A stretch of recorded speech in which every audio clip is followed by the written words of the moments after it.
Good afternoon, everyone. We're going to give just a minute here for people to join as we're coming back from lunch, and then we'll get started.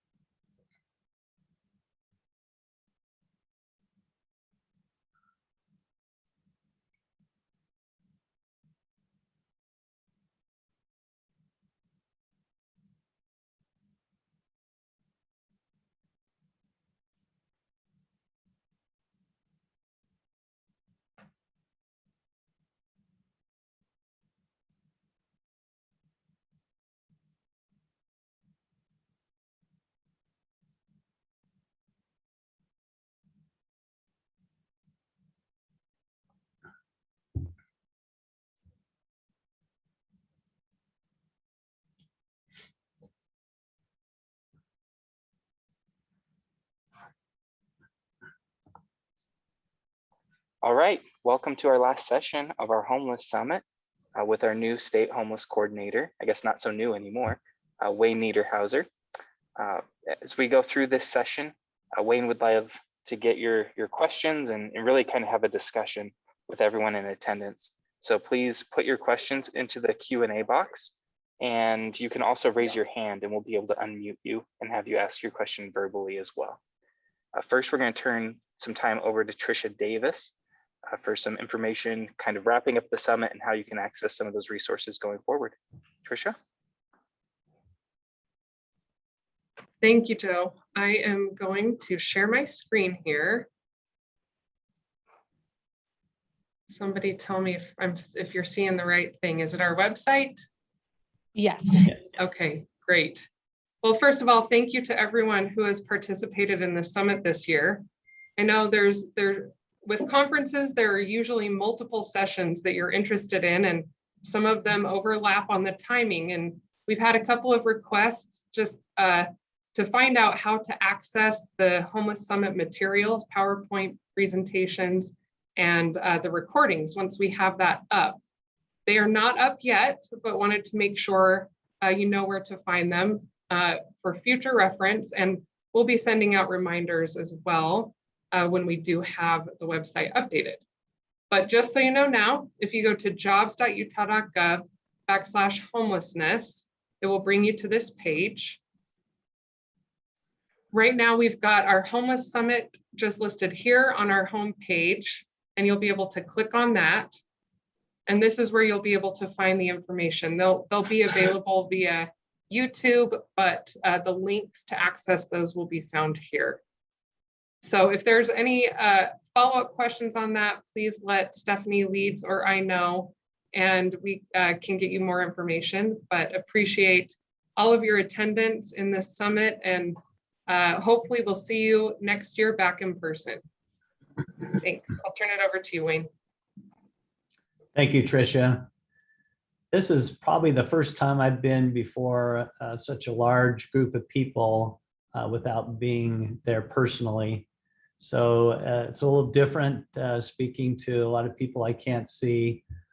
But I would like to start off just telling all of you a little bit about myself so you can kind of get to know my background. I was born in Ogden, Utah, and then grew up in Tremonton and Logan, Utah. I graduated from Utah State University. I have a bachelor's degree and a master's degree in accounting. Closely related to homeless services, right? I'm a CPA by profession. I currently serve on the board of trustees at USU and love that institution. Most of my career, though, has been centered around real estate development, commercial and residential. I've been involved in a real estate brokerage. We've developed probably 1,000 lots over the years for single family detached homes. And we've done a number of office buildings and mixed use developments. I met my wife, Melissa, at Utah State University. She graduated with a degree in clothing and textiles with an emphasis on fashion merchandising. And she's been working in the education system. So we're both examples of how life can change and direction can change. And yes, we are true Aggies, for those who might be curious. I have 5 adult children and 2 grandchildren. And we will celebrate our 40th anniversary next year. In 2006, I was elected to the Utah State Senate. Getting elected was the hardest thing I had ever done times 10. In 2006, which I probably don't want to relive again, I was out walking neighborhoods from about May through November to the election. I was walking neighborhoods all day Saturdays. On the evenings, I took Sunday and Monday off, but it was out on all those evenings talking to people. It was a very competitive race. It was the most expensive race in the history of the state legislature and remains such. There were a lot of people with a lot of money running for that office, and somehow I made it through and was elected. And it's been one of the most significant experiences of my life to serve in the legislature. It was very refining and defining for me. I'm by nature a pretty thin-skinned person, and people make a lot of bad comments about you, and it's difficult for your family also to be involved in that, to read what people say about you, what they hear about you from things in the media, which I can tell you firsthand that a lot of what we read is not true. I was elected to the Senate as the Senate president by my peers in 2012 and served in that position until I left the Senate in 2018. Needless to say, my main focus on policy while I was in the legislature was taxation and budget, being a CPA. I love the budget, and nobody likes the budget in the legislature. Only us bean counter wonks love the budget. I sponsored the Tax Reform Act in 2007. As president, I was heavily involved in the budget and was really pretty much responsible for putting together 6 budgets for the state. I know the budget backward and forward. I know what levers to pull. And so that I think can be an asset in the position I'm serving in today. I also worked on government transparency and passed the bill that put all the state finances on the web for people to view. While I was Senate president, the Senate president makes assignments, committee assignments. I assigned myself to be on Social Services Committee. And that was a big eye opener for me to be involved in the social services of the state. And it was a learning curve for me. As a result of that, I got to know a lot of organizations, a lot of the issues surrounding social services. And again, I left the legislature at the end of 2018. The most common question I get is, do you miss it? And the answer to that is, I do miss it, but I don't miss it as much as I miss it. And the reason why I don't miss it more is there are really what I call the 3 Ps to being in office. There's policy, there's procedure, and there's politics. And I love policy and procedure, but I don't always love the politics of being in office. But it's a great opportunity. I was right in the middle of policy, especially as the Senate president. And while I was Senate president, I belonged to the National Association of Senate Presidents. It's called the President's Forum. And my last 2 years serving as Senate president, I was the chairman of that organization, the national organization. And what a great opportunity that was for me to get to know Senate presidents from across the country, to sit down in a nonpartisan way and talk about policy, because we don't have a Republican and Democrat Senate President's Forum. We're all together in a nonpartisan way. And some of my best friends became people that that I would normally work across the aisle with, like the Cullertons in Illinois. They're just great friends of Melissa, for Melissa and I, and we've relished those relationships. But at the bottom line, it ends up being the relationships and the people that I miss the most. I went back to my real estate business and was content in working on a handful of boards to satisfy that policy hunger that's remained with me. I served as the co-chair of the Utah Debate Commission. That has been an awesome experience to be in the middle of those very well-run debates. Again, I'm on the board of trustees at USU. I'm also on the board of Columbus Community Center.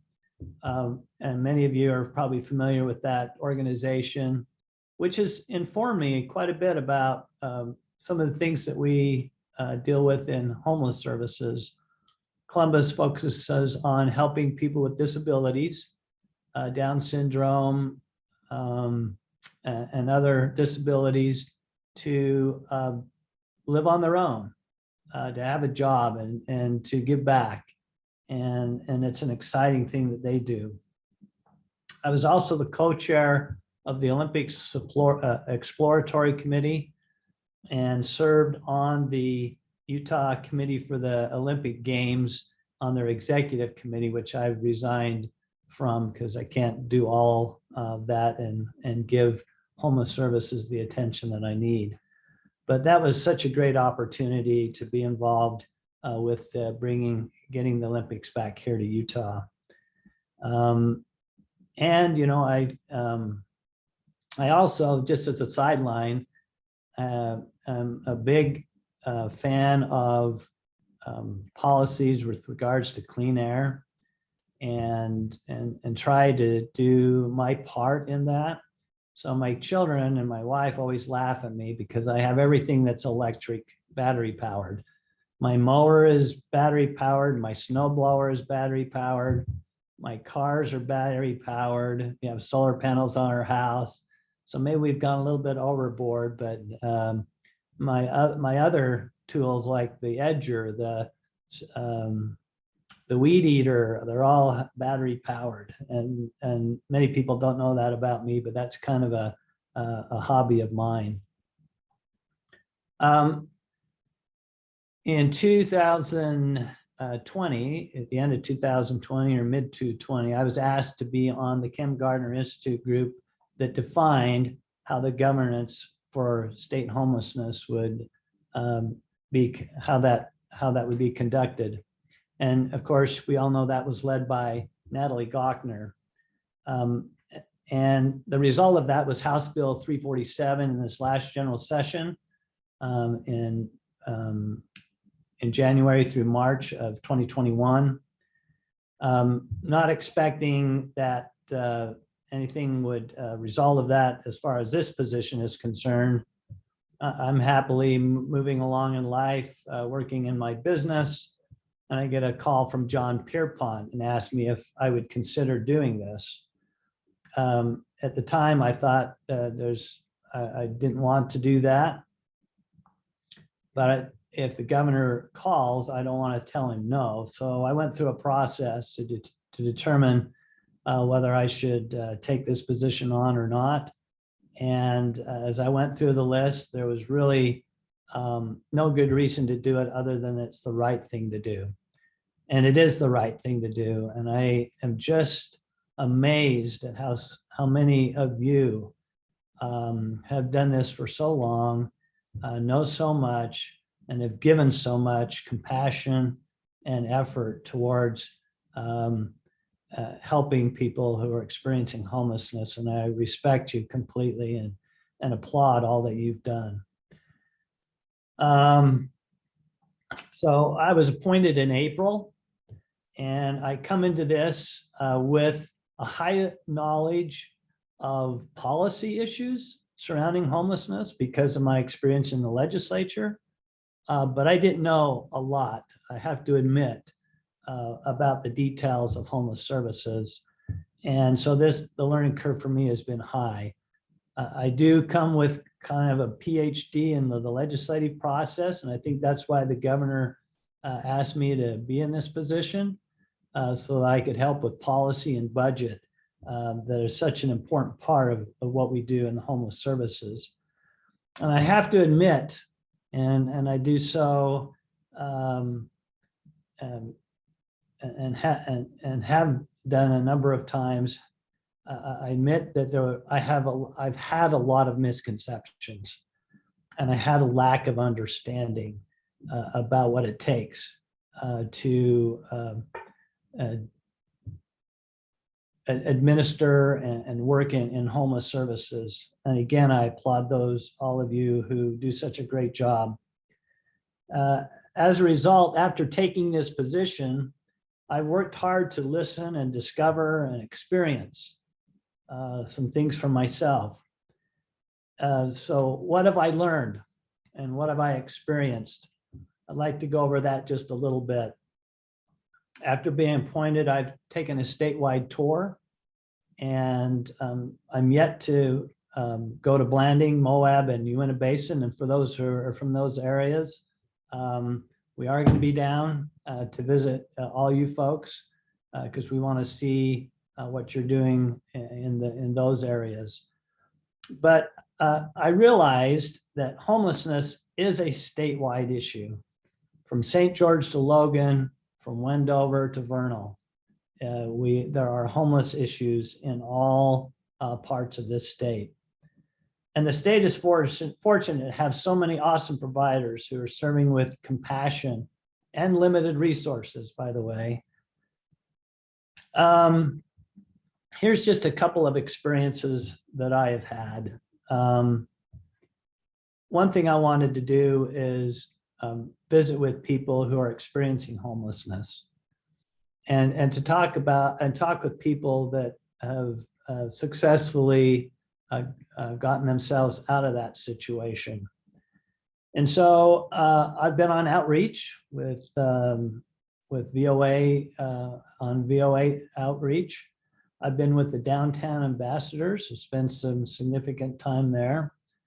And then I know a lady that serves a population here in Salt Lake City area that's been reaching out to them for many years. And she invited me and my wife, Melissa, to go with her. And since our first involvement there, we've gone every week to share a meal, to offer up some personal items, hygiene items, some clothing. Melissa, my wife, is a real shopper and loves to thrift. And so, she's been out spending a lot of time gathering coats and sleeping bags and blankets and clothes. And it's been an amazing experience for us to actually experience, to be able to talk and to build relationships with those who are experiencing homelessness. And it's been very informative for me. And I think that having those experiences will help now as we put together the vision and the objectives for the homeless system in the future. Let me just tell you a couple of things I've learned just from my friends in this community that we visit every week. That I think the number one issue for them is community. And I think many of you will concur with that, is they've created a community among themselves and they rely upon each other. And a lot of times it's somewhat dysfunctional, even within the community. But when somebody is moved out of that community, they come back because they want to be with their friends, the people that they have learned to trust and to be with, people that they belong to. And so one of the things I think that we really need to address, and I'm sure it's being addressed in many ways, but one of our strategic goals is to develop community and a sense of belonging. The other thing that I've discovered is that many of the individuals I've talked with have been in housing, and many of them multiple times, and have been through drug treatment or other types of treatment, and many times, multiple times. And it highlights how difficult the situation is to discover for that individual what will help them get into a better position, a position of a position of self-sustaining. I loved what Dr. Simbaris talked in his speech at the beginning of our conference. He talked about this pond where we have people experiencing homeless services, and there's streams coming into that pond, and hopefully there are streams going out of that pond, and because of many of you, people are finding a way and a pathway out of homelessness. Those inflows are domestic violence, intergenerational poverty, reentry, aging out of foster care, mental health challenges, behavioral health challenges, eviction and foreclosure, just housing affordability, and sometimes disabilities. And the outflow is, as he mentioned, that we need to, it should be individually informed and client-centered. And that's been very apparent to me, is that everybody has a story. Everybody has faced some major trauma in their life. And there are some people that, yeah, they've made some difficult decisions, and they're in the situation they are today because of that. And that shouldn't be a black eye for them or some scarlet letter, because we all make mistakes. But there are some people, probably through no fault of their own, that are in that because of intergenerational poverty.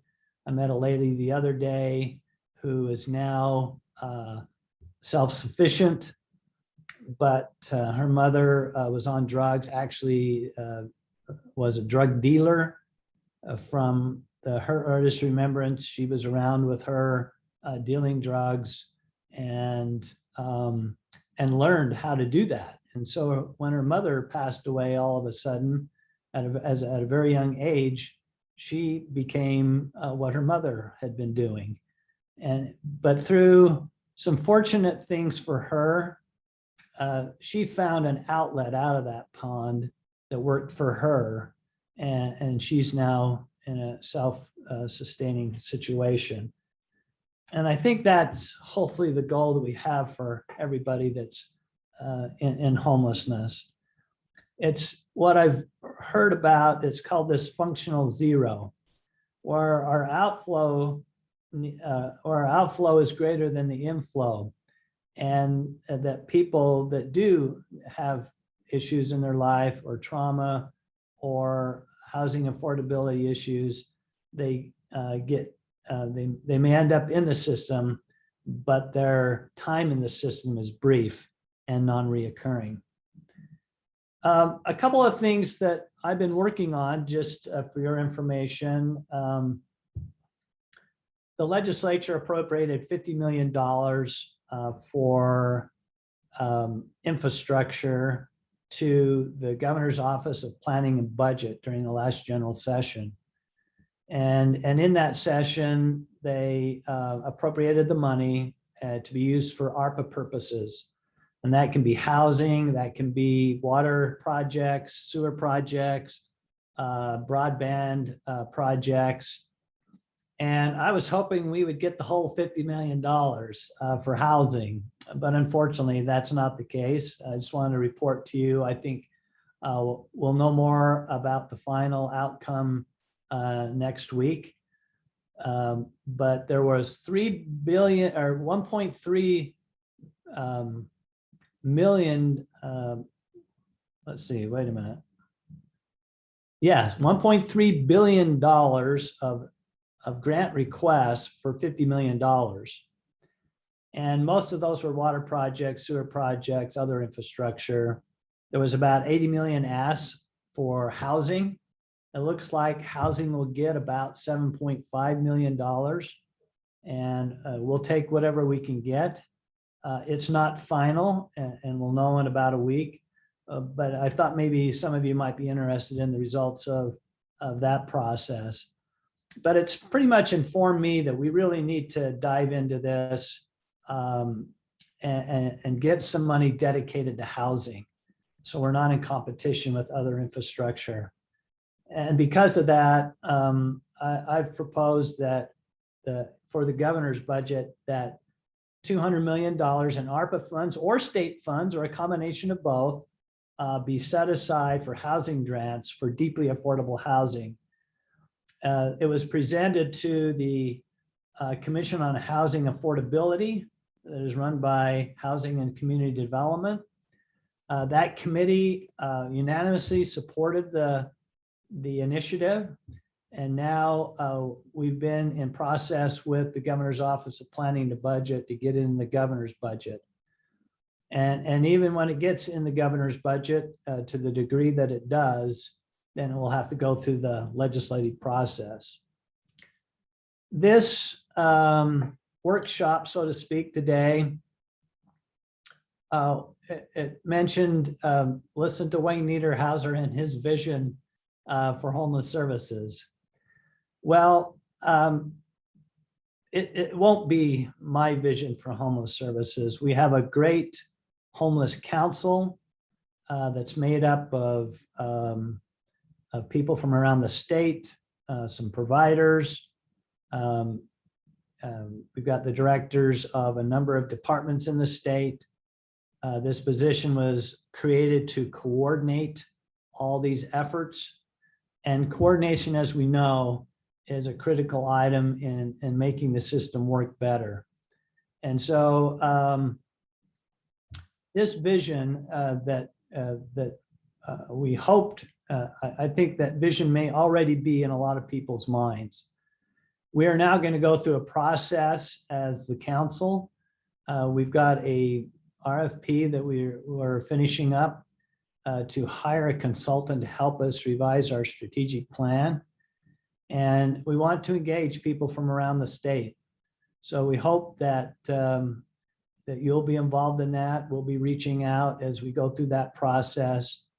I think we have a good strategic plan today, but I think with the new Office of Homeless Services and the new council, it'll be a good time to review and set goals and missions and vision for homeless services in the future.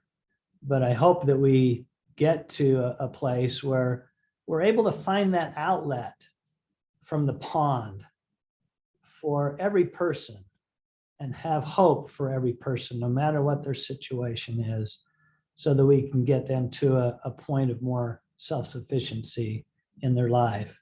And if there's any vision that I would like to share today, that's at least my hope.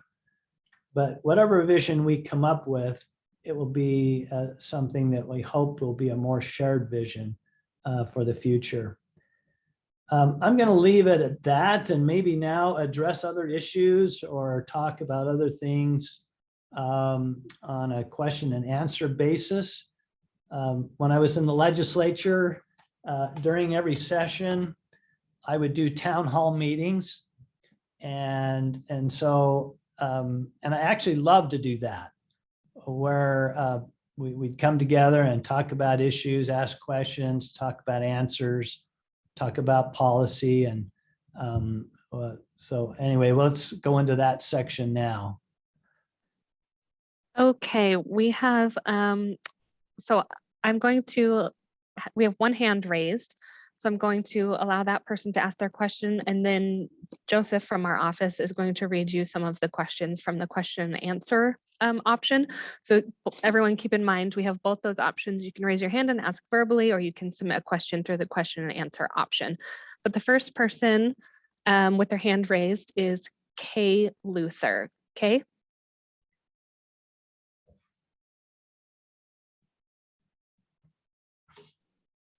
Oh, and I think you just have to unmute.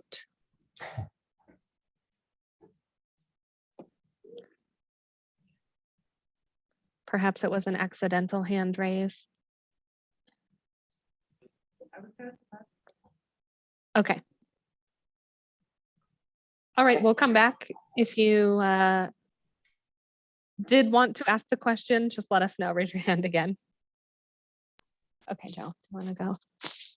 Okay, Wayne, so we have a number of questions here about how you're navigating personal conflicts of interest in your new position. So specifically, we're asked about how you're navigating conflicts between your previous involvement in the Pioneer Park Coalition and as a real estate developer in your current position. Can you speak a little bit to that, of how you're navigating conflicts of interest between your work in real estate, prior involvement with the Pioneer Park Coalition, and your current role as the state homeless coordinator? That's a great question, and it's because it's very difficult just to move on in life and not have the influence of your previous life before you, which in some ways is good because of my experience in the legislature, I think can really help the system. But one of the first things I did and after accepting this position is I resigned from the board of the Pioneer Park Coalition, just so that I wouldn't have that conflict. And it's impossible for me just to walk away from a business. But over the last 6 months, I've slowly moved myself out, and probably eventually will have very little involvement in the real estate business until such time as I'm not in this position anymore. So one other question that was, I think, related to that you can kind of build off of was, how are we supposed to trust your commitment to the homeless population when you directly profit off the development of unaffordable housing? In a previous Q&A, you said teachers vote on legislation pertaining to education, but it's qualitatively different. Teachers aren't trying to profit off education where developers are. Can you Well, speak to that a little bit? I'm not in any project, nor have I ever been in any projects on affordable housing. So that's not a conflict for me.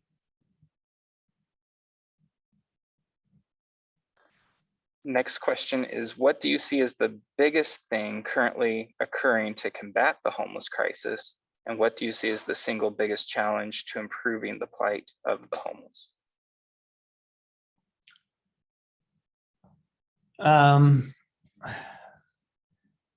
It seemed to come pretty clear to me fairly early on that, while having a home is so important, a place to stay, a place to feel safe, a place to put your personal belongings, that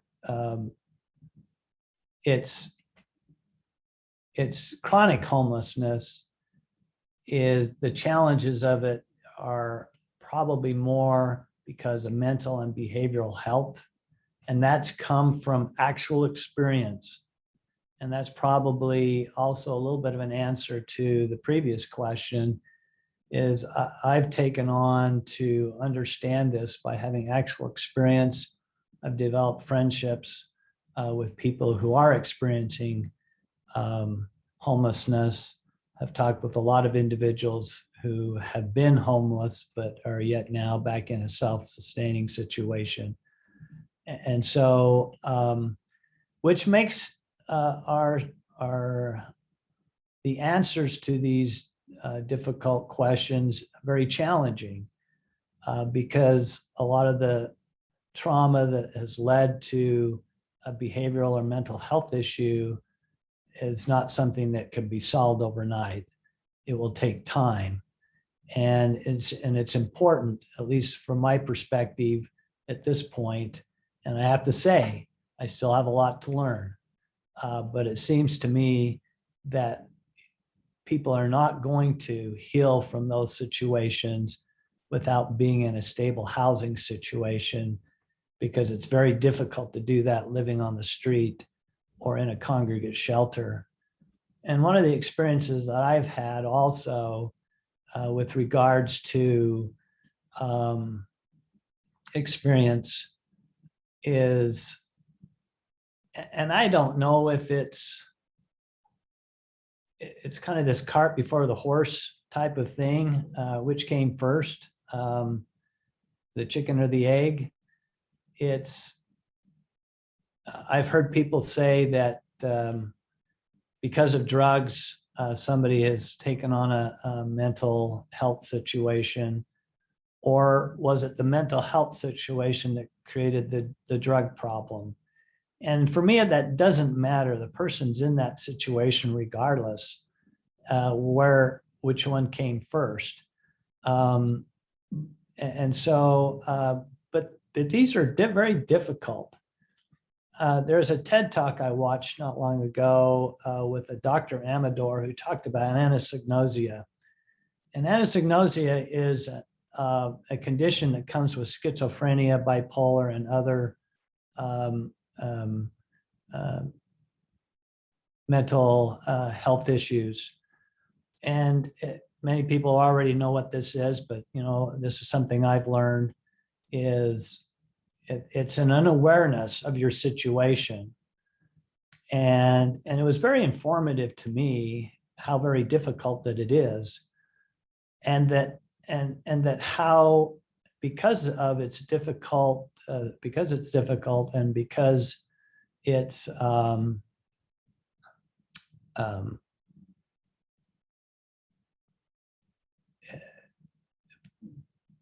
it takes a different approach.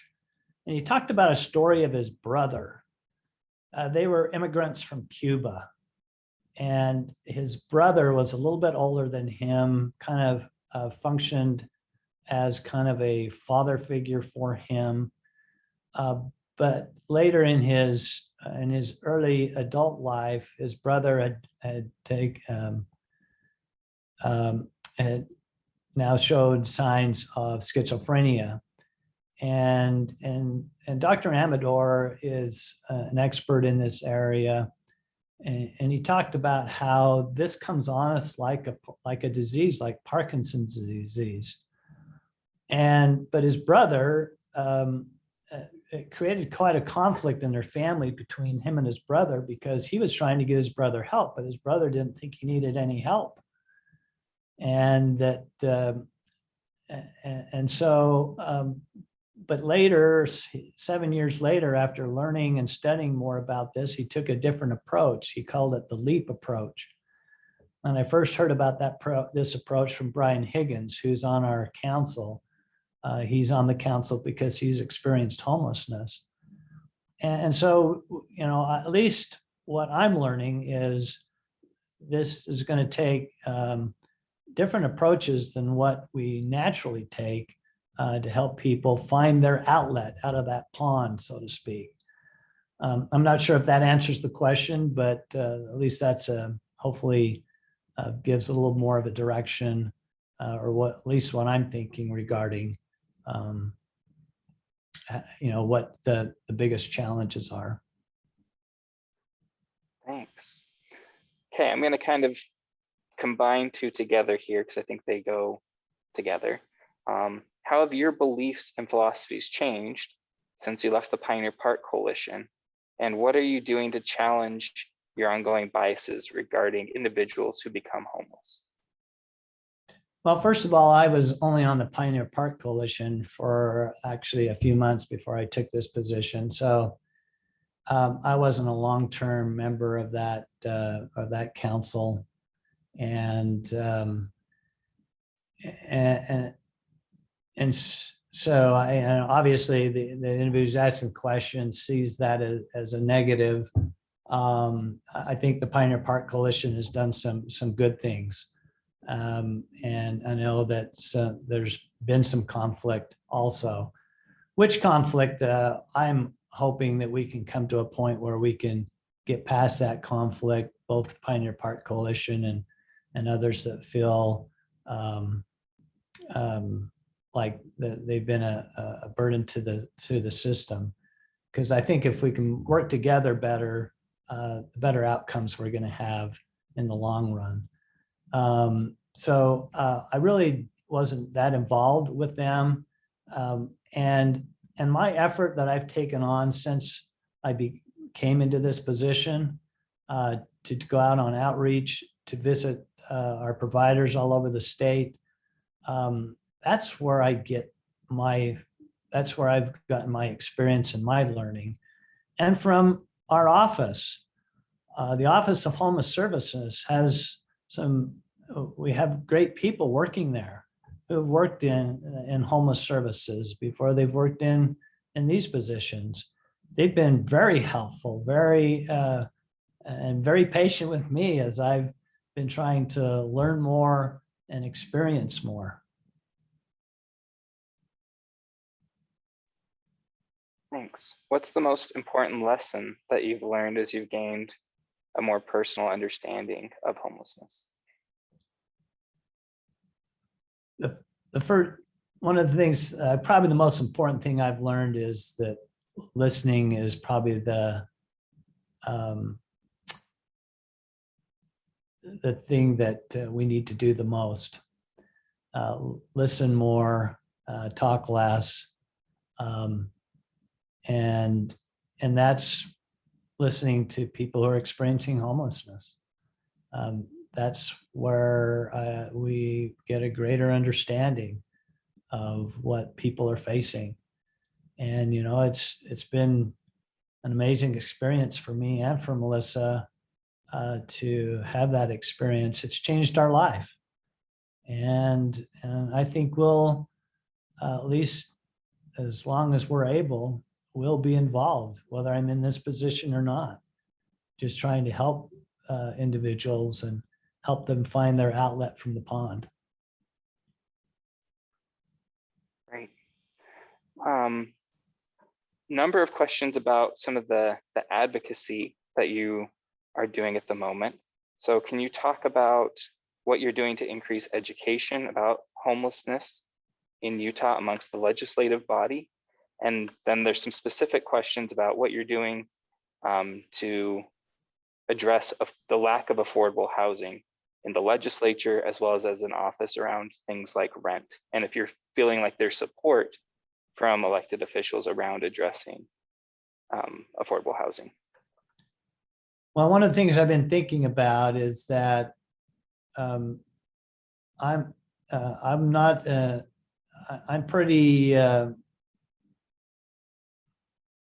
a lot like most of people out there in the community. And there's a lack of understanding about what causes homelessness, why people are in homelessness. And I believe that we need to be working on a public awareness. Anytime, you know, any kind of shelter, anything, even deeply affordable housing wants to be located in a position, there's public opposition. And how are we going to change that and help people understand?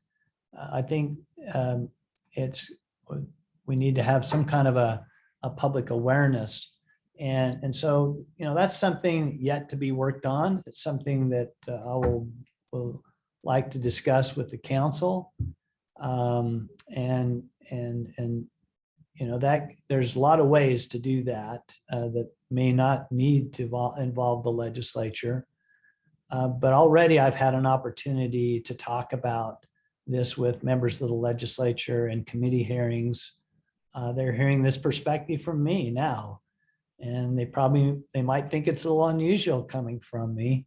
But I think that as over time, in my interaction with the legislature, they're going to have a greater appreciation for this. And I applaud those who already are working in social services and have been amazing advocates in the legislature, like Senator Escamilla and Representative Steve Ellison, who, when I was there, we looked to him as a person in the know regarding homeless services.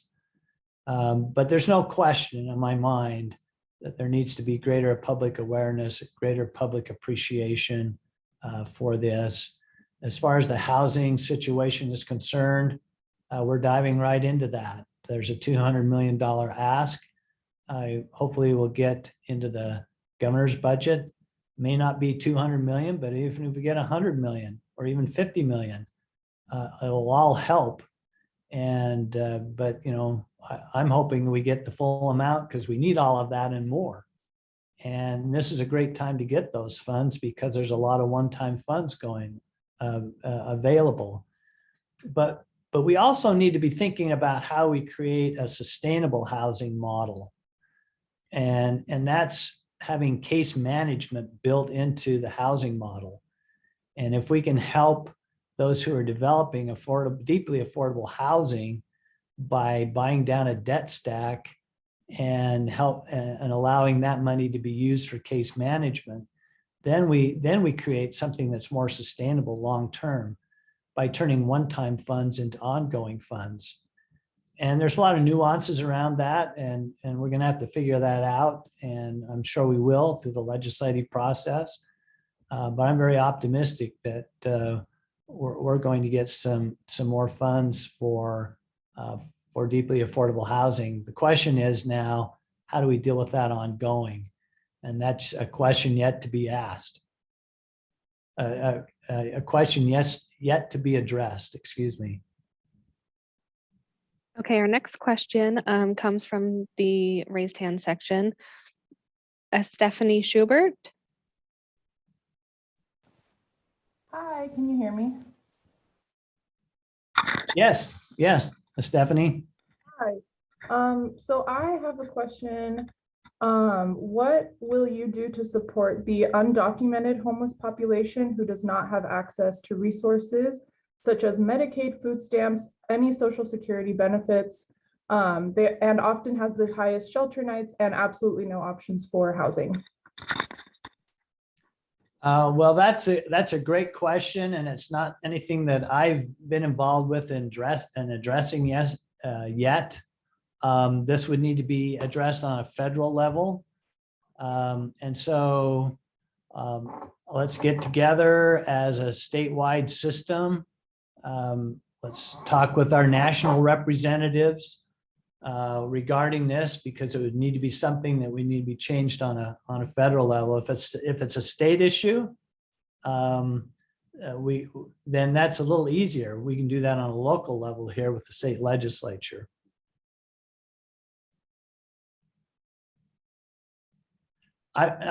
Stephanie, I would just need to understand a little bit more about what the barriers are, what policies are in question, but the ones that you mentioned, we would need to address federally.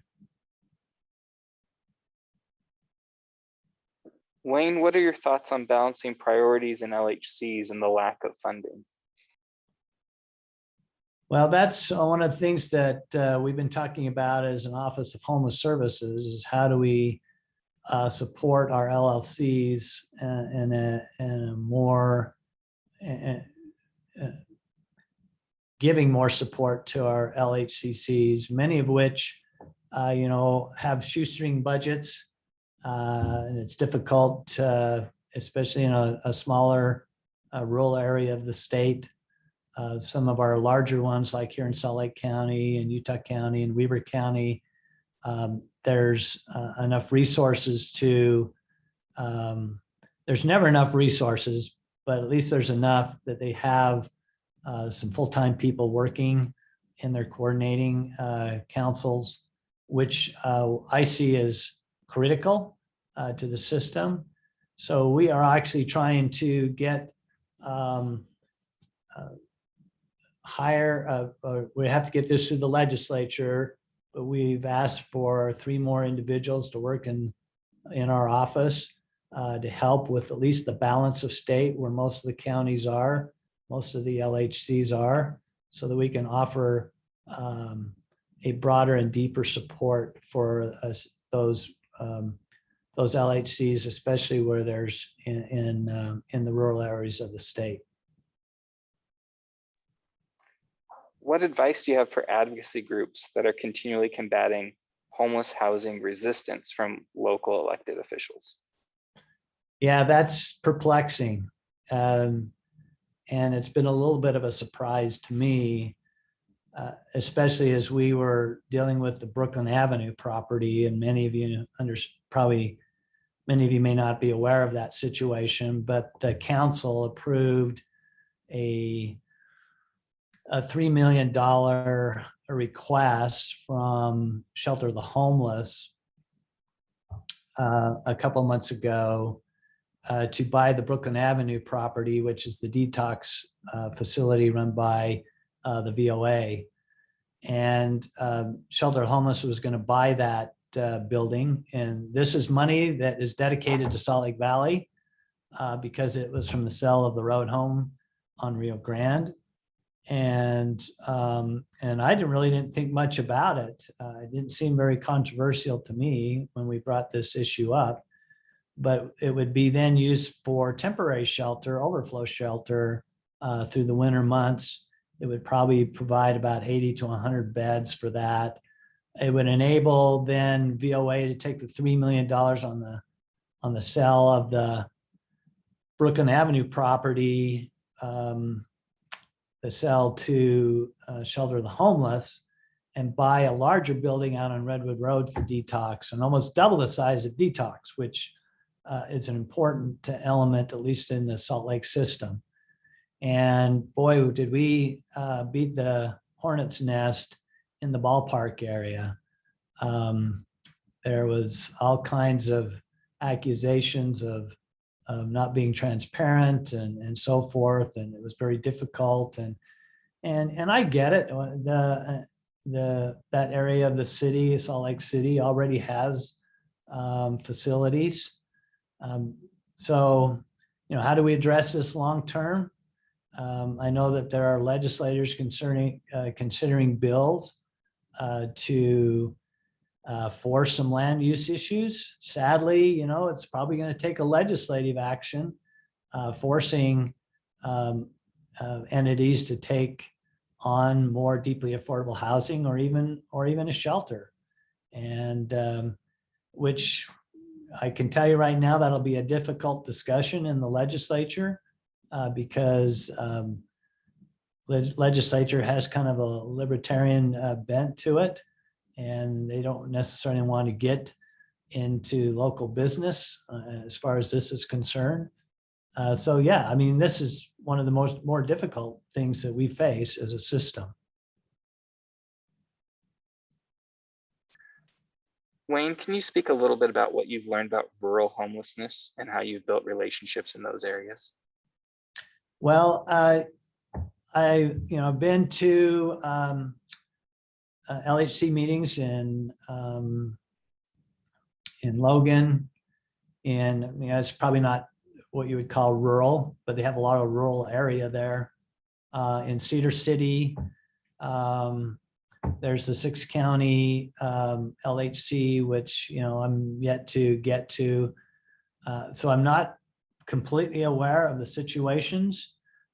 But having been an outdoors person for a long time, I know that we have a lot of people that are experiencing homelessness that are camping in a lot of our BLM lands, probably national forest.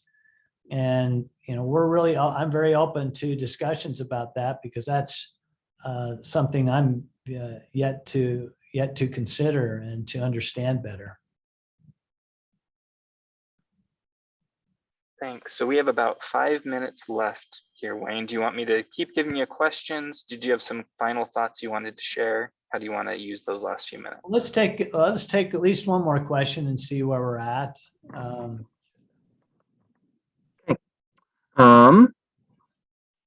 What are your plans to better align systems within the state? I know executive directors from various state agencies are on the Utah Homeless Council, but how will their involvement be different than in the past? That is the beauty of House Bill 347, is that it took the Office of Homeless Services out underneath of housing and community development and made it a prominent department or sub-department within workforce services. And my position is under the governor's Office of Planning and Budget. So at least the optics are that I have more direct access to the governor.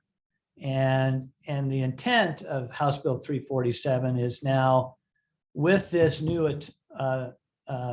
with more autonomy, more recognition, we now have the duty with the council now to work with all these departments, Health and Human Services, law enforcement and corrections, and other departments, transportation, in coming together more.